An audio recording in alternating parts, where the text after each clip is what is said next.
I'd like to call to order the meeting of the Mayor and Board of Aldermen for Tuesday, November the 5th. I do have a few changes to the agenda.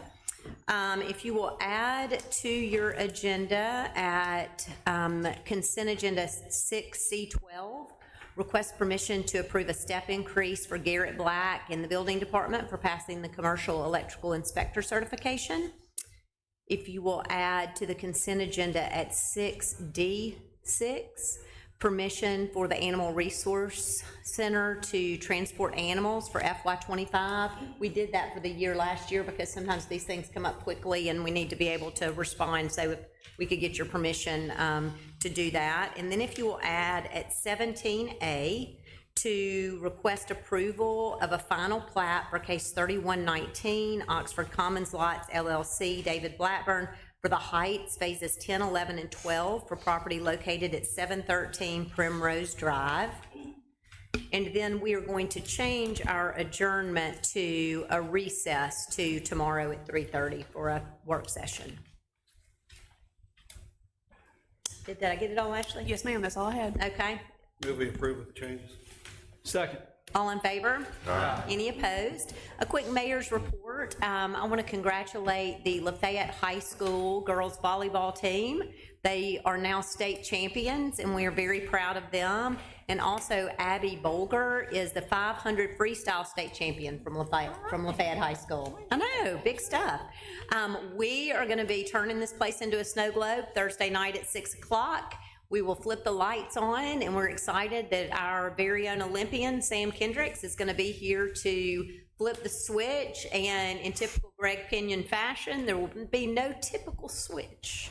It is a pole with the vault for him to turn on the lights. It is so awesome. I cannot wait for y'all to see it. It's spectacular, as usual, for Greg. And thank you to Greg and all of your crew, and I know some of Rob's crew has helped, and it takes a village, but all of the lights are up, and they will now move out to M-Trade to start getting Holly Jolly Holidays ready. So we're excited about that.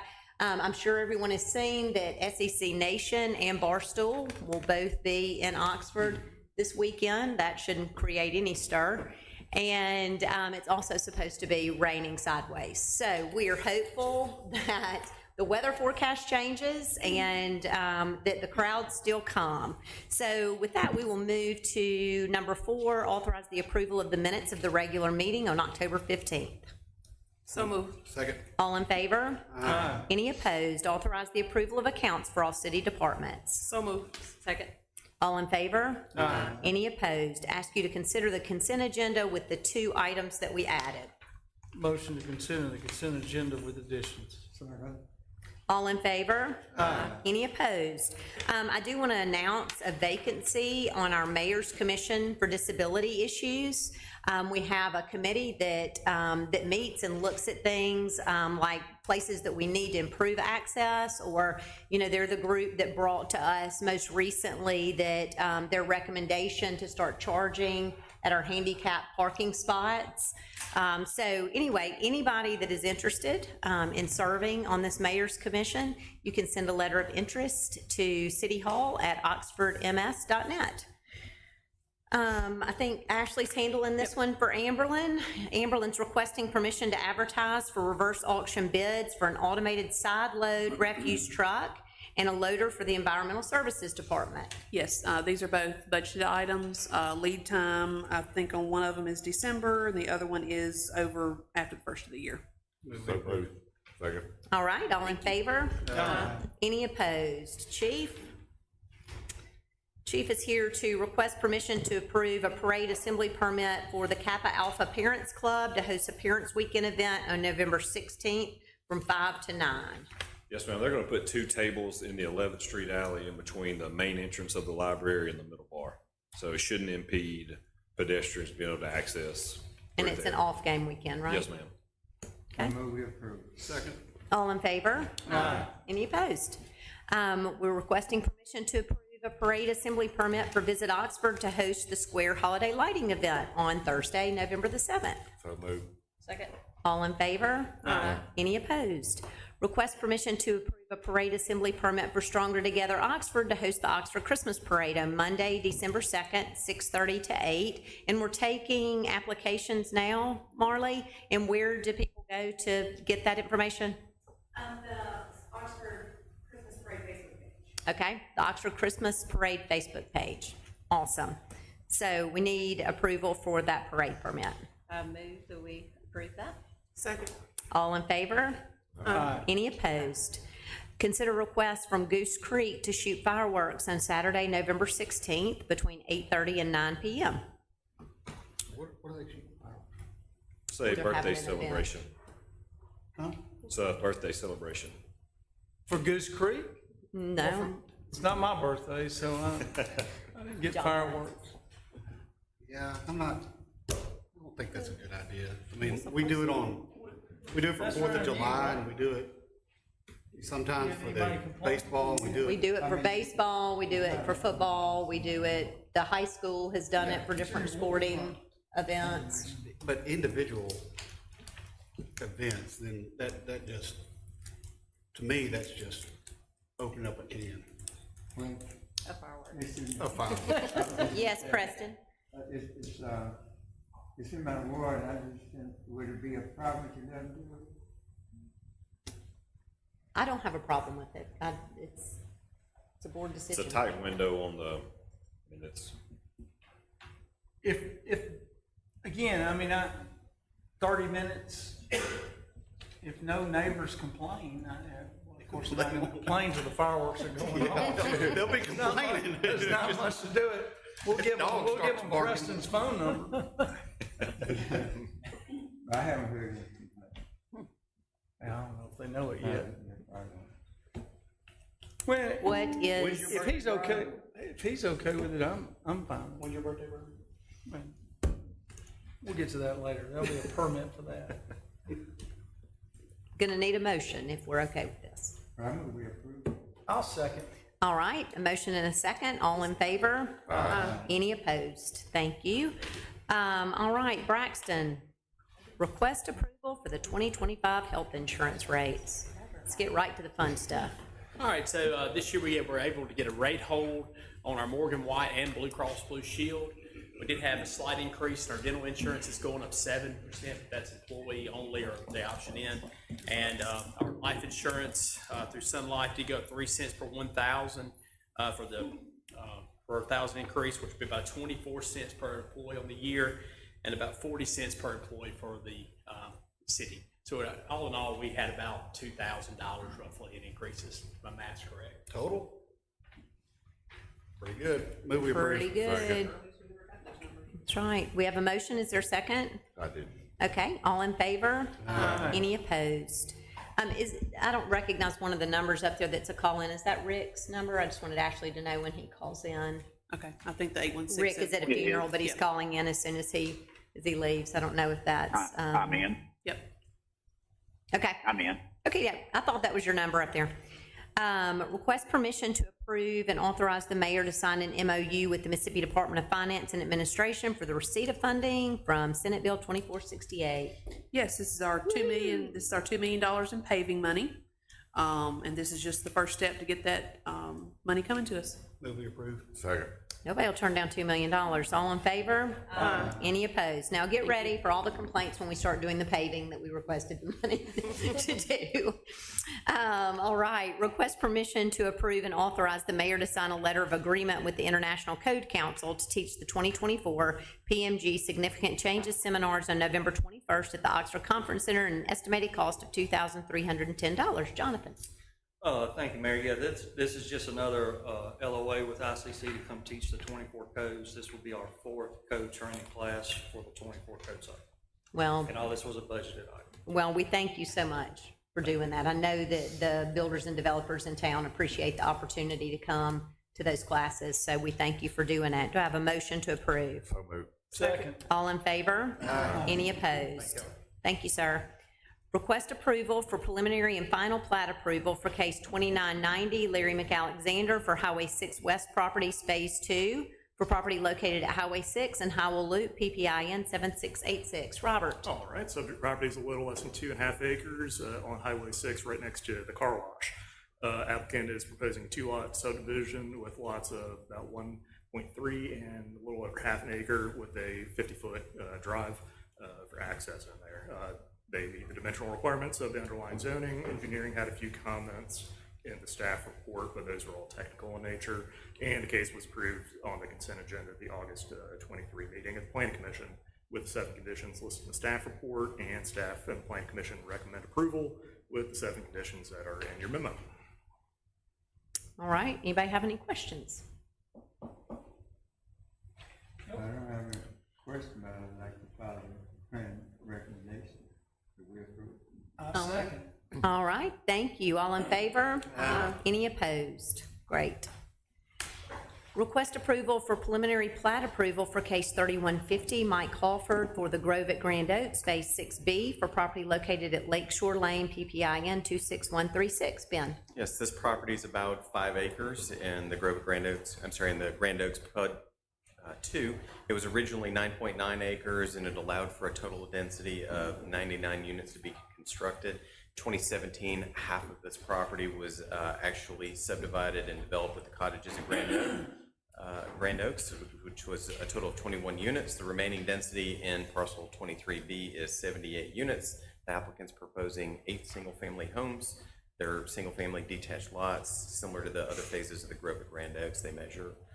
They're all approximately half-acre in size. Engineering did provide comments related to water and sewer, stormwater in the staff report, and at their last meeting in October, the Planning Commission recommended unanimously to recommend approval of this with the conditions listed in the staff report. I move we approve with the conditions listed. Motion to. All right, a motion and a second. All in favor?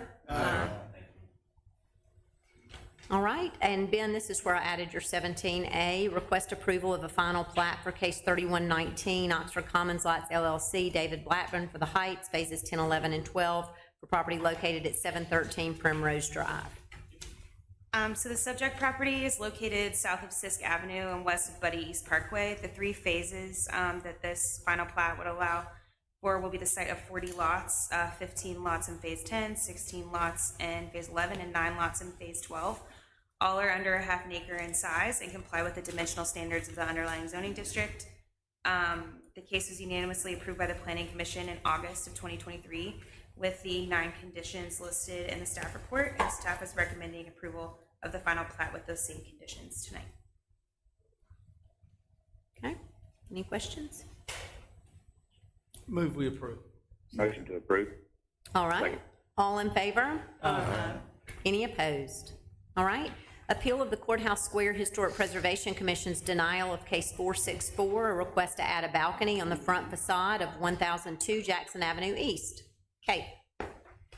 Okay, so this is an appeal request of the Courthouse Square Commission case number 464, to install a new balcony at 1002 Jackson Avenue East. It was denied by the Courthouse Square Commission at their meeting on October 7th of 2024. The applicant cites several reasons for their appeal in the letter, which was attached with your packet, including public safety, additional revenue for the city of Oxford, as well as the leasing agreement already in place at the ground level of the site. The applicant proposes a new 2-story balcony, awning, and staircase. The building sits on the corner of East Jackson Avenue and South 10th Street. The applicant would like to install a balcony across the front facade of the entire building, which encompasses several different storefronts and businesses currently. The building currently features an outdoor patio area built according to the city's shared space guidelines, which the applicant leases that outdoor dining space from the city. If a balcony were to be approved for this space, the Mayor and Board of Aldermen would have to grant a revocable license for the use of city right-of-way to install that balcony. 1000 and 1008 East Jackson Avenue is a 2-story, 10-bay stucco covered brick building built in the early 20th century, a commercial building. According to our Sanborn maps, it was built as a hotel originally around 1920 and was later used as apartments before its conversion to restaurant uses in the 1990s.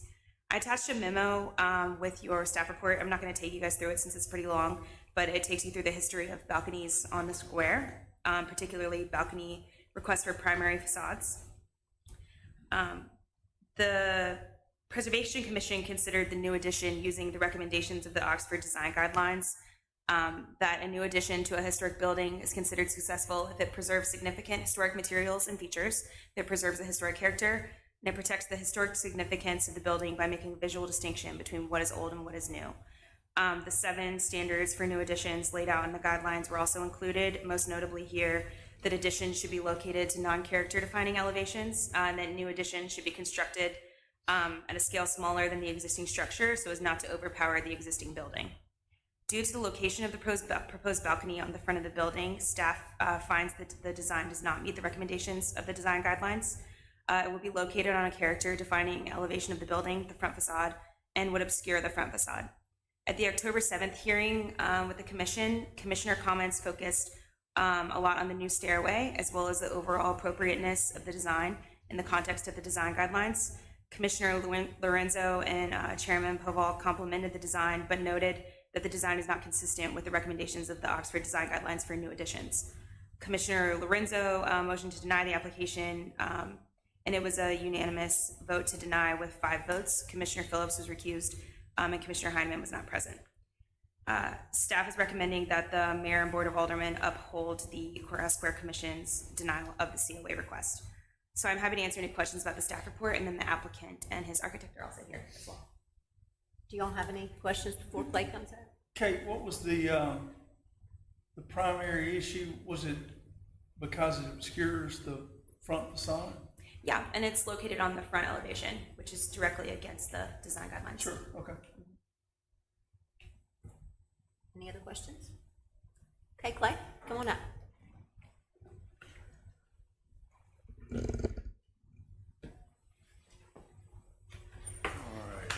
Real quick, and I'm sorry that if you don't mind just passing these down, it'd be awesome. I just included, due to the comments, the first thing about the encompassing in the whole building, I included a letter from the landlord that says he is in full support of doing that. I do occupy, about 80% of the current real estate, just FYI, so the majority of the building is mine, which is why we're trying to, or at least it's leased to me, which is why we went this direction. First of all, just to address staff's recommendation as well as the Historic Preservation Committee, I in fact agree with that recommendation based on the ordinance and expected it, to be honest with you. But this issue mainly actually arose from my complimentary review about the staircase. And in being challenged on the staircase, I really started to look at, what is the reasoning for that staircase and why did we design it that way? And to be honest with you, what I realized after taking the business over is we have a safety issue. My guests cannot, or patrons cannot get into my building or out of my building in a timely fashion. Just as recent as Halloween, and that's the pictures you'll see, they stood in the rain for 4 hours trying to buy entry to our business. I got calls a handful of times from staff. Police was trying to deal with people getting out of the street. Multiple people almost got ran over. And what I did is I provided an alternate entrance from another business to soften the lines and to open another point of sale in order to move lines faster.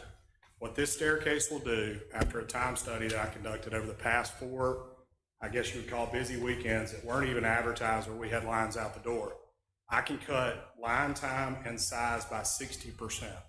Which means the lines that in the photos you see were about 7 feet into Jackson Avenue, all the way down the alley and around to the library where people were in the streets, can be cut by 60%.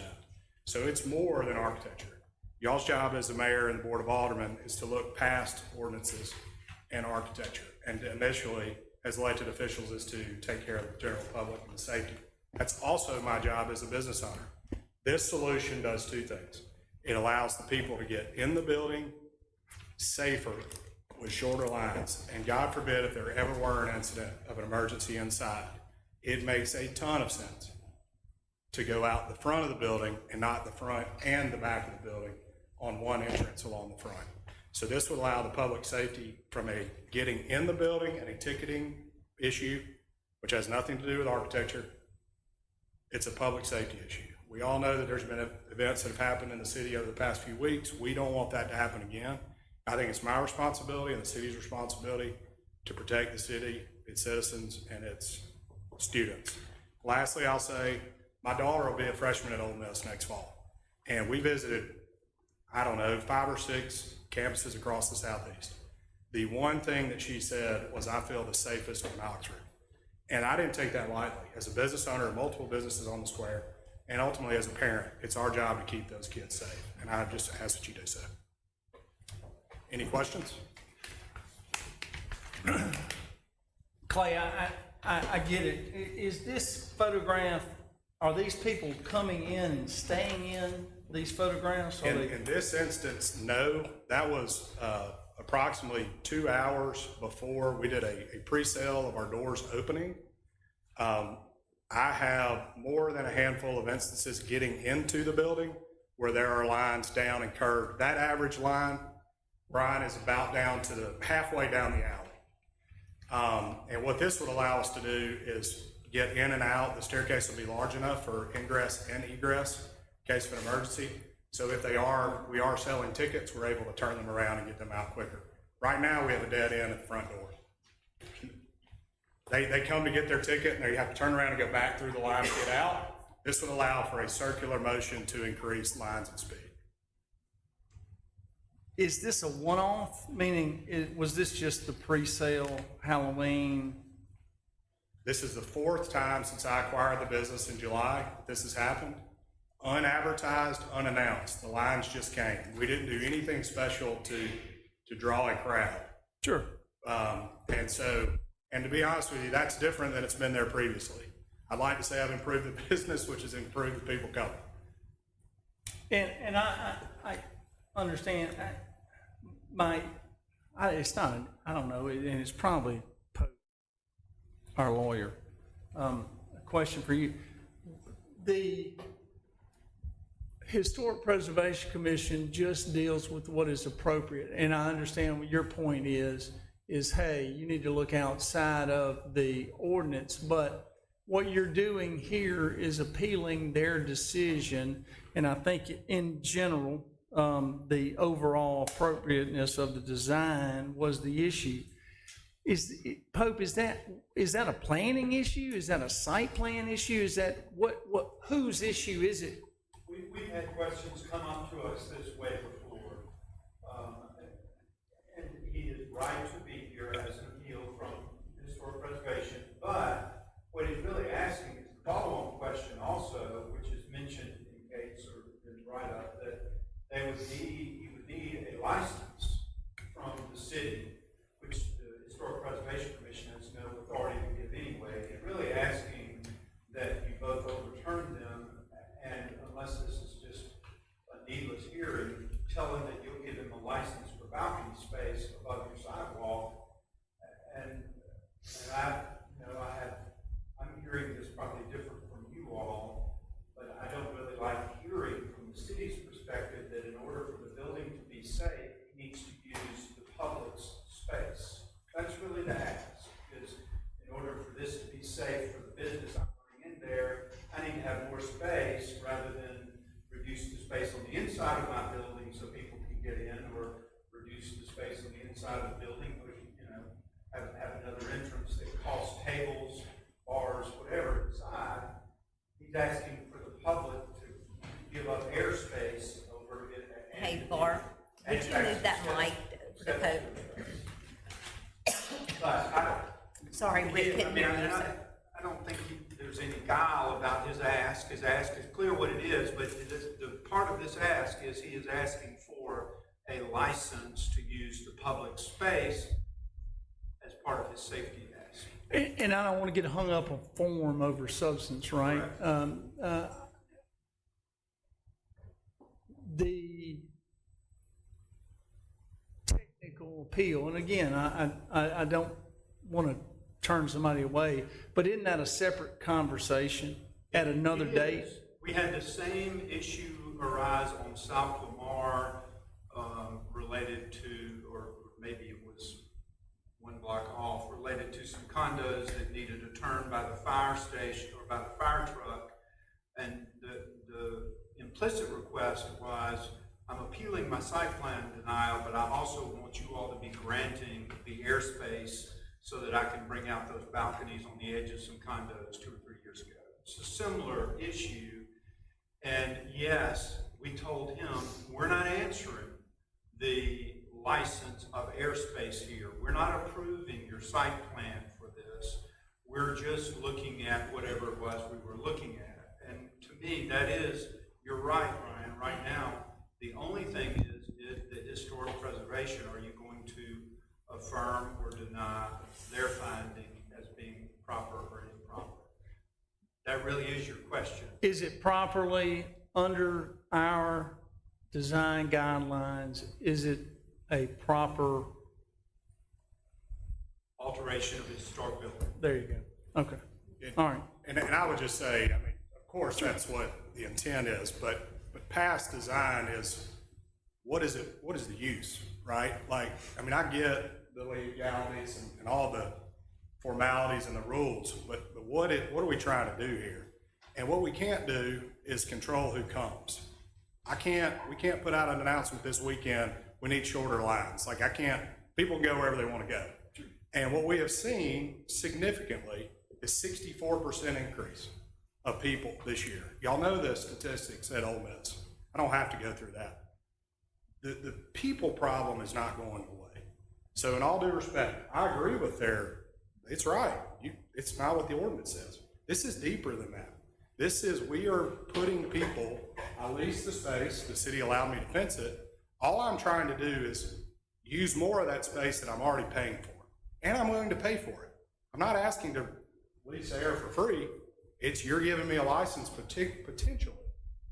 But those kids were in the street and they were not listening to OPD. A couple of them are here that they were not listening to. And do you get arrested for that? I just don't think it's fair. And what, God forbid somebody get ran over. That's the issue. That's just my opinion of more than architectural. Right, but even if we wanted to give you that, we don't have an approved plan that's been vetted and approved by the HBC. It's which comes first, the Yeah, chicken and egg. I don't know. I mean, Yeah. that's I mean, more of my, that's why I mean, substance over form. I get what you're saying is substance, but I think we may have to answer, Clay, and I'm not trying to pass the ball. I 100% think that's a consideration to be made, but even if we made it, we don't have an approved plan on the design. Do you understand? I do understand, but I guess my question there is we received zero feedback on what would conform. In fact, in the final approval, we got silence. Nobody wanted to motion. That's not in here. Nobody wanted to make a motion to deny it. Sure. They just didn't say, which means it's automatically tabled. Then Ben asked for the record, somebody make a motion. So the human aspect here outside of ordinances, the safety piece and the staircase is a big deal. If I need to come back for a different order of procedure, that's fine. All I'm doing is I took step one, which was to try to get it approved with zero comments and feedback, zero. I got a complimentary review that they didn't like the staircase. The staircase is a requirement for me to do this. I mean, otherwise I would have, at least I didn't come with just a staircase up to the second floor. Could have been a whole lot worse than what it looks like. But my point is, that was my consideration to start the process. And that's why I'm here, is because that's what I was told the process was. I think the process moving forward would need to be, I assume this is the architect back here? Yes. I would get him in touch with Ben and Kate, and it sounds like, so he would need to meet the guidelines that, to be considered to have this done first. He would need to meet the guidelines through the historic. Well, it doesn't, that's, Now, I know it doesn't, but what I'm saying is, I think the challenge, we did have preliminary meetings, we've met, and I think part of the challenge is additions are recommended on non-character defining facades. And so that would limit this to a side, facade, maybe down the alley, which there's limited space there also. So I mean, If y'all will, step up to the mic. Sorry. Rick, what I said was, we did have meetings, we did have preliminary meetings, we discussed design. The challenge here is the fact that it's, the additions are, or to be on non-character defining facades, and that's difficult in this particular instance. What I was gonna say is, I hear you, I understand. The challenge is, the commission is not there to design the project for you. And so to get the feedback maybe that you're looking for as to how that's to be designed, Michael, I think that has to come you from come your up to the architect. microphone. If he could come up and, because he looked into the guidelines prior to. And I think everything should be streamlined, right? I mean, I'm not trying to throw hurdles at anybody. I'm all for streamlining the process. I just want to make sure that we're not putting cart before the horse per the way we have to consider, because I think they're separate considerations. I'm sorry. Go ahead. My name is Michael Jones. I'm Clay's architect. One of the things that we did from an architectural standpoint is we looked at it as three different things. Okay, first, and my background is in historic preservation. I studied in Italy in preservation. Paolo Bucchieri was my professor, and I studied and I wrote my thesis in graduate school on new architecture and historic environment. So I do have a good background in that area, I guess credential-wise anyway, but anyway. One of the things, and I've also served as chairman of Preservation Commission in Tupelo and helped start that commission. So I do understand the Preservation Commission's dilemma. Okay, I think one of the things that they probably did, I wasn't able to make the meeting, so I wasn't able to defend that portion of it, so I missed that. So I'm doing it now, I guess. What you have to do when you're designing an historic building is you have to look, because buildings they're layered in a sense, okay? Because the original building is not the same that it was when it was built, okay? It doesn't have the same use. We call that an adaptive reuse. So distinguishing the old architecture or the historic architecture from new architecture. So in order to put new architecture in a historic environment, you have to be sensitive to that architecture. And I noticed you said that it covered up the front facade. Well, it really didn't cover up the front facade. If you go back and look at the historic pictures, you will see that the fenestration that is on the top floor is the same that it was when it was built. The bottom is a hodgepodge of stuff that has been added over the years. So one of the things that the porch does, it creates a layer in front of that. And then, if I had an example to go by, it would probably be the Basilica in Verona, Italy, that actually Palladio did. So, I mean, this is not something that is a new thing. This was done, many, many years ago. This is an issue that's been going on in cities for a long time in urban planning. So respecting the architecture was the number one thing. And respecting the architecture that is existing. But the new added on bottom area of the facade is a mess, okay? It's not anything like it was, okay?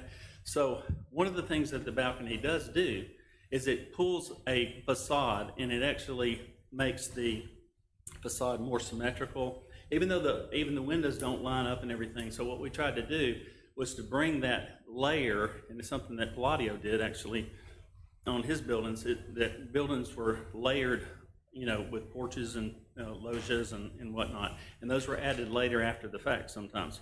And so, and the other thing that we were looking at, one of the things that when I was chairman of a Preservation Commission, one of the things that was important to me was also to be pro-business, because you get in some situations where some people get so legalistic in historic preservation that they say, okay, well, it's got to be exactly the way the building was in 1855. Well, that just doesn't sound realistic, because sometimes the building gets abandoned, nobody can use it the way it was, and there's no way to revise the building based on those standards. So trying to find a middle ground was important to us. And then the other part was was life safety. Clay had he was very concerned about how many people were in the front, and stacking those people just seemed like it made sense. And also, once we kind of got into it, William, the fire marshal, he basically, said that we needed a stair. We had to have a stair. And so that allowed us to kind of mesh the three. So in other words, we did a design so that all of it would pull the facade together. The facade is kind of a hodgepodge. Now, what was done with the streetscape was excellent and helped organize that same thing. So what we were trying to do is complement that, and from the architecture standpoint. So I'll quit talking and see if you have a question. Go ahead, sorry. Go ahead. Questions?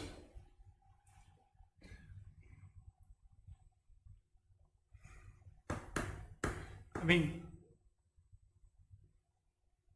technically, this board could approve your balcony design, overturning the HPC, but then deny you air rights, which wouldn't provide you with the balcony anyway. And so I would rather consider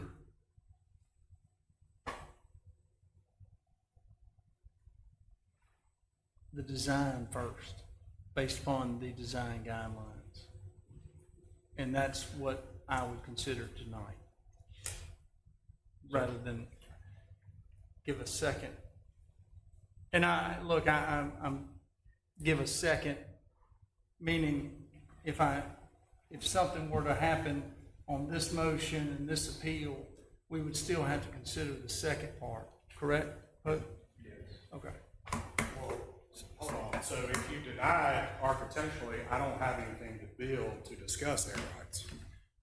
Well, before them is not your architectural plan. They don't have that tonight. What they have the historic preservation's denial Right. of a certificate of appropriate approval. That's what's before, not a site plan or an architectural plan. That's Okay, so, yeah. Yeah, design only. I'm sorry if I said architectural plan. No, I'm just trying to understand the What would you the come back with? sensitivity of if you deny me, then next steps are extremely complex. So the last thing I wanted to say, and I'll shut up, is just, I know that there's also could be concern of precedence. There's nowhere else on the square except for me, Funky's, and St. Leo that you're leasing real estate to, nor is that an option because of the parking restrictions. So insensitivity to the rules and the ordinances, the city has changed significantly where that used to be typical of the square. It's not anymore. So the challenges of leasing air rights, I would argue that, yes, it's air, but you've already acknowledged that you gave me the right to lease what's there. So I would think I would have a good shot there for just adding to that extension. So that's why I'm mostly concerned with tonight, and because I think that my uphill battle becomes significant if my original submission, which is the appropriate process of a certificate of appropriateness, gets denied. That's why I want you to consider more than that. I'll be quiet. I'm just not comfortable not supporting the HPC. I mean, that's where I'm hung up on this. I've got concerns of not supporting the HPC because that's what we tasked them to do.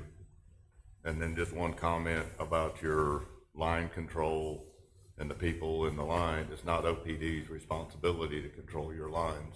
The alcohol ordinance requires you to control your lines. And so when you Yes, say sir. you have that many lines, that many people and you're concerned, you're supposed to have enough security to control your lines. This is before we're open, just to be clear. There is no alcohol being served. It's still your line getting into Okay, understood. into your establishment. You're responsible for that line. Okay, I understand. So what I would say to that is there's not enough security nor police to patrol thousands of kids standing at my door.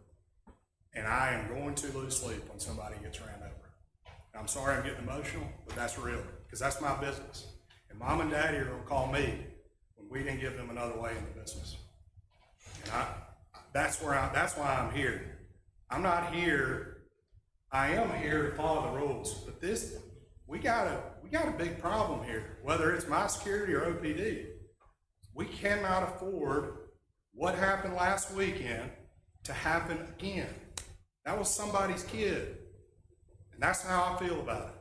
And that's our responsibility as business owners and leaders What in this happened last community. weekend that I'm missing? A guy died in the alley. He fell, he jumped out of the way of a car and bumped his head and bled out. That's what happened. And of course you missed it. Nobody knows about it. That happened. We know about a guy that fell and busted his head open, but I've not heard any report of that being jumping out of a. What I was told was that he died. And He did, but I don't believe it was because, I'm not trying to be argumentative. No, I understand. But I don't want us to put out false information that some kid almost got hit by a car and died, because Jeff can correct me, but I don't believe that is the report. What I will from say on the police. record is I have employees that saw it and they said that's what happened. I did not see it personally.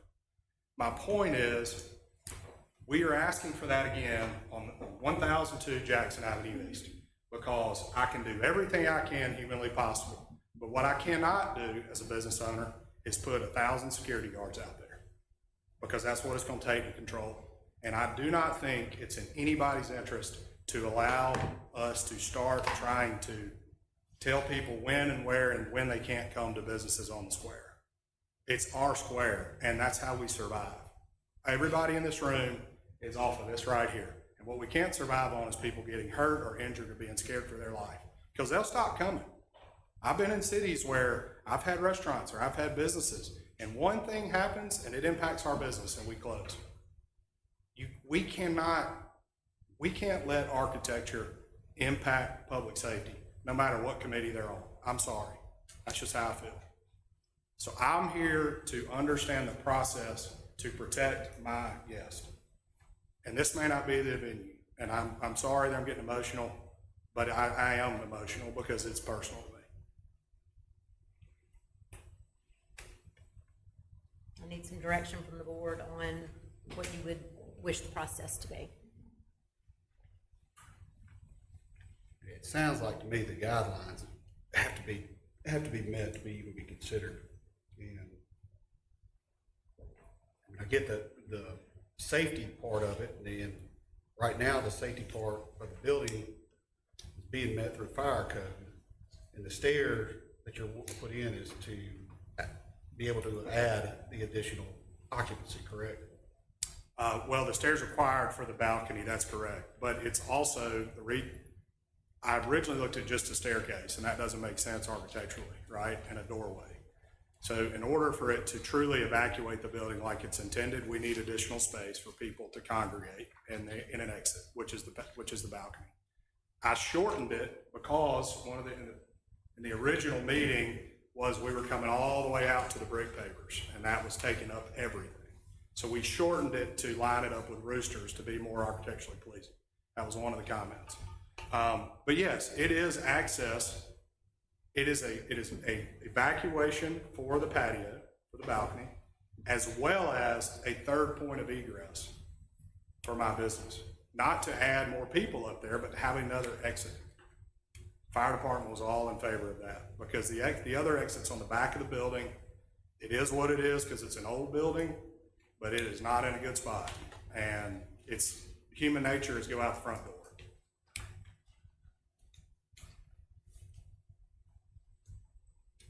I mean, it sounds like this board is not going to overturn the decision of the HBC or the downtown square.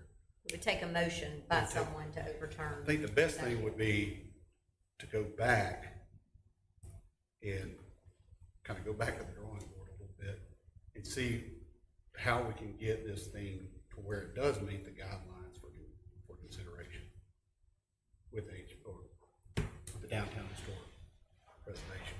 I think that's the best path forward on this. Okay. Well, I mean, they've already commented, told us what to do, we made the corrections and turned it down. So I guess we'll see how we sleep.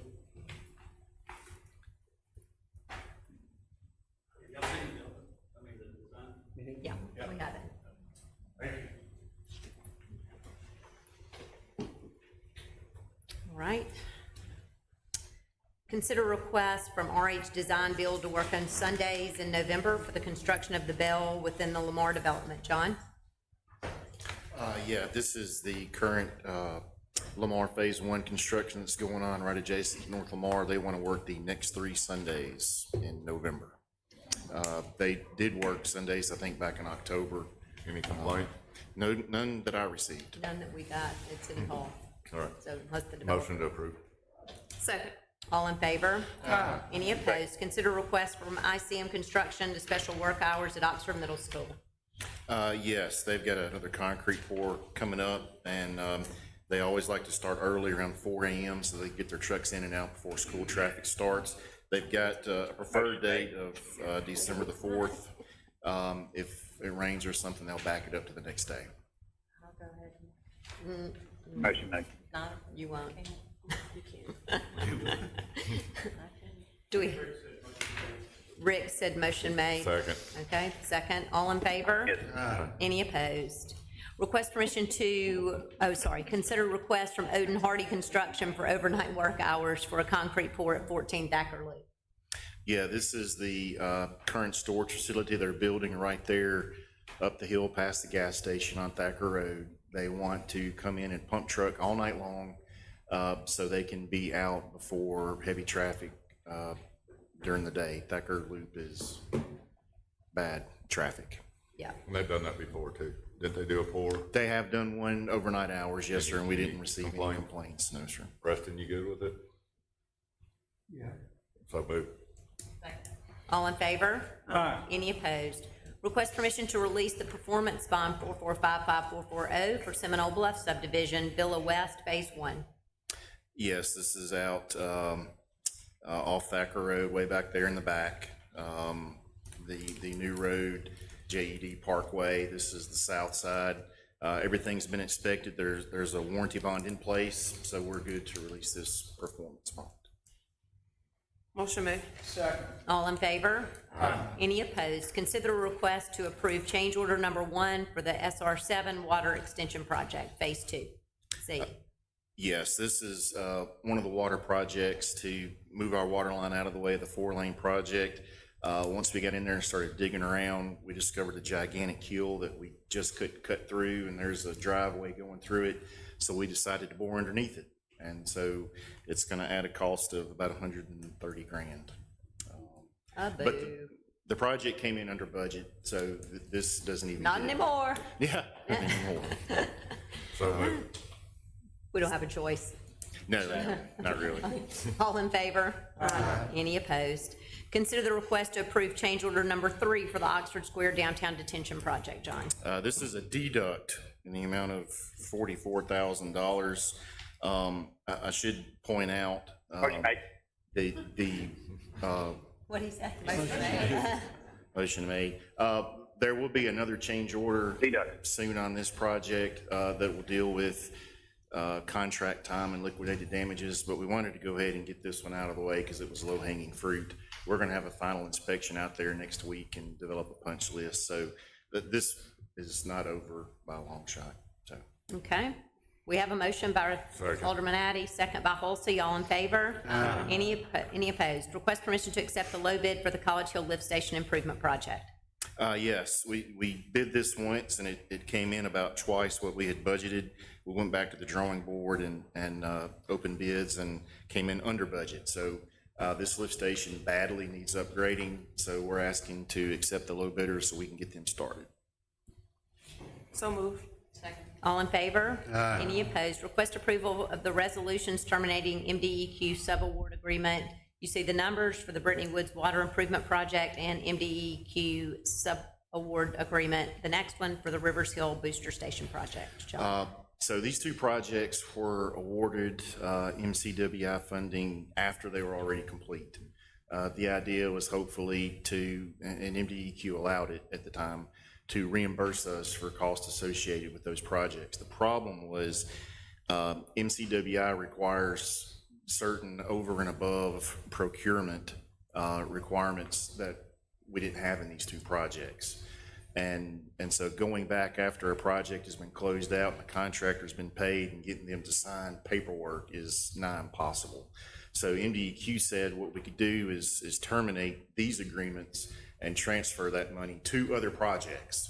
But first, we have to terminate these agreements. So that's what we're coming to you tonight, asking you to give the mayor authority to write DEQ a letter saying that we want to terminate these two agreements so we can transfer this money elsewhere.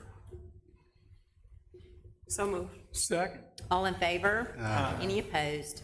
Consider request from the Keith Collins Agency to close a portion of South 11th Street and Tyler Avenue on November 25th and 26th. That's the Monday and Tuesday of Thanksgiving week. Yeah, they are going to pressure wash the balcony area and the outdoor of those condos. I don't know what the name of them are. That face the. That face South 11th, then Tyler in the corner. And so in order to do that, they need to set up a lift out in the street, which means they need to close the street. And we kind of jockeyed back and forth and came up with about Thanksgiving week is the best we could do there. Both streets would not be closed at the same time. They would close off South 11th And if there's bad weather, John, if there's bad weather, we'll have it to. can't be, they can't do it on Thursday and Friday. Yeah. I mean, they'll just have to wait and get a new week. you Yes. know? I mean, I don't want it to be Yes. like, well, it Yeah, rained Monday, these so we'll bump dates, it a day. It's these either dates are those- hard and fast. If for some that's reason they right. can't do it, they'll have That's to right. come back. And I mean, weather may prohibit, but if Yes. it does, then they'll have to come back. Okay, so did you make a Second. motion, Jason? Second. All in favor? Any opposed? Request permission to rename a section of College Hill Road. Yeah, so Hollis is not here. He is not. He's This is the dead end section that they chopped off and they built the airport extension. They want to rename that. The post office requested this. This is not a random request. They want to rename that Mid-Valley Cove. And the reason for that is Mid-Valley Gas has got a facility there. And currently, it's the only operating facility. Well, So if the U.S. Postal Service proves to be about as terrible as it is, they'll never be able to find the road they asked us to name. So I'm Yes. sure all their stuff will come back Can we- repeatedly. And I mean that, and I hope it's in the paper, and I hope it's on the front page. And it is the worst-run organization in the United States of America. And Pope's about to have a heart attack, and I mean it, every word of it. Okay, carry on. So whoever's on Mid-Valley Cove, it'll be 2034 before they figure out where to bring your mail. Question.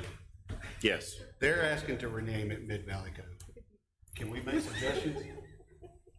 Sure. Mr. Liz Lane, because Mr. Liz Restaurant used to be there. Again, whoever lives on Mr. Lane. Motion to call it, to name it Mr. Liz Lane, Mr. Lane. yeah. Does that give? Mr. Cove? Mr. Code. Hey, I don't Mr. Liz care. Cove. Mistyless Cove. Okay. I make a motion, we name it Mr. Cove. Mistyless Cove. Good luck getting your Christmas cards, Mr. Cove. Good luck getting your Christmas We've got card, 'em. Robin household.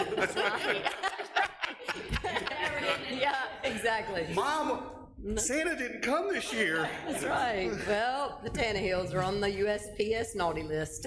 Okay, we've got a motion and a second. All those in favor? Any opposed? Consider stormwater detention and drainage easement from the University of Mississippi for detention pond at the Oxford City Pool. Mark? Yes, because the swimming pool required total renovation, we are required to adhere to our stormwater ordinance, which means we had to add a detention pond to the site. And the university agreed to let us locate a piece of that detention pond on their property, on the land adjacent to the park, which is the old railroad bed. And the IHL approved it. There's no cost, so we're recommending approval. Okay. So moved. Second. All in favor? Any opposed? Consider change order number 1 from JP Core Construction for miscellaneous site complex at the Oxford City Pool. So this first change order from JP Corp, some grading was outside the pool footprint on the north side of Washington. We widened the driveway going to the Stone Center, and we added the steps. And when we did that, there was some issue with the slope. It was a little too steep. It really wasn't acceptable. The fix that McCarty and Precision came up with was to regrade that slope at an acceptable 1 to 3, or 3 to 1, and that resulted in a small tree having to be removed and some additional dirt having to be hauled off. And again, that result was an looks add really of good, though. $7,500 Yeah. roughly. we do have money in the contingency to cover this, and so we recommend approval. So moved. Second. All in favor? Any opposed? Discuss change order number 2 from JP Core Construction for swimming pool deck coating at the Oxford City Pool. Okay, so this change order was requested by the city. This was by us. The old concrete pool deck has been removed. I don't know if y'all have driven by and seen. It had to be completely removed for new plumbing. We're gonna pour in a whole new pool deck around there, and when we pour it, we're gonna do a medium broom finish. That's what is in the base bid. Early on in the project, we looked at some deck coating systems that go got like a pictures commercial of it coop. Yeah, and attached. I've got some pictures. Y'all have all kind of seen it. It's something like this, okay? But you got pictures on your board pack. So we looked at that. The first estimate we got was for $170,000 ad. So that got cut out of the budget pretty early. But then we started to get it came back up and we started to get more quotes, and we got it down to around $4 square foot instead of $8.50. So there are a lot of benefits to the spray deck system. Increased durability, aesthetics, and anti-slip. It is a little cooler to the touch and allows us to do some colors. Really just want your feedback. The new price that came in, $4 square foot, is $61,000. So this is not a latent condition. This would be a true change order to add that we're, again, is up for discussion. One thing to remember, the board, y'all approved, in the design development package we approved, the amount approved was a lot higher than the actual project came in. So we have about $437,000. That we're not trying to spend all of. Yeah, not trying to spend it, but the funding is there if you wish to use it. Obviously, we don't have to use that. But I wanted to at least come before the board because we're to the point we're gonna pour the deck. We need to know what elevation. And so I wanted to bring it up to y'all, and y'all can ask me any questions I can try to answer. Again, it's roughly $61,000 for the ad, for the deck, the coating system. Is the maintenance on that any worse? I mean, they say it's gonna be easier to maintain. And I don't know that I've been to a commercial pool that doesn't have some kind of coating system. Most of the Yeah. ones I've been to. I love the fact that it keeps the deck cooler. I was gonna say You the know, cooler. which is. And the non-slip. And the non-slip. I think I didn't think it was a good idea at the 170,000. I do think that it's something we should consider at the 50, whatever. We worked hard to get 4 different prices, and we did get it down in a place we feel comfortable, and we feel comfortable with the sub that gave us the price. So that's, we feel like it'd be a good use of the funds, but want to make sure. We would need a motion to do that. Anyone? Motion to approve. Second. All in favor?